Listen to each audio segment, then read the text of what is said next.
ગતરોજ જૂના ડીસા ગામે શ્રી હનુમાનજી મંદિર કુટિયામાં શિખર પ્રતિષ્ઠા મહોત્સવ ઉજવાયો, જેમાં આજરોજ દ્વિતીય દિવસે પણ શ્રી હનુમાનજી મંદિરમાં યજ્ઞ હોમ હવન યોજાયો હતો તથા જૂના ડીસા ગામે ભવ્ય શોભાયાત્રા નીકળી હતી।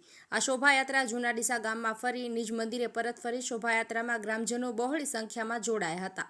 આ સાથે ગઈ રાત્રે લોકડાયરાનું પણ ભવ્ય આયોજન કરવામાં આવ્યું હતું। ગ્રામજનોએ સંતવાણીનો લાભ લીધો હતો। સનાતન સમાજના પ્રમુખ શ્રી દિલીપભાઈ બારોટ, ઉપપ્રમુખ શ્રી જગદીશભાઈ પઢિયાર, શ્રી હનુમાનજી મંદિરના પ્રમુખ શ્રી અરવિંદભાઈ મોદી, ભોજન સમારંભના દાતા શ્રી મનહરશ્રી શંકરલાલ મેવાડા પરિવાર તથા કાર્યકર્તાઓ દ્વારા લોકડાયરામાં ગોળ ઉડાડવામાં આવી હતી।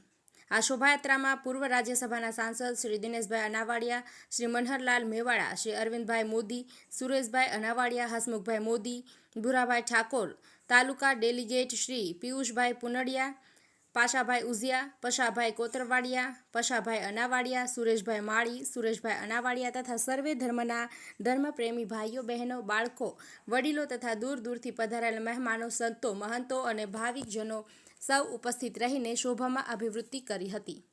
ઈશ્વર માજી રાણા, જૂના ડીસા।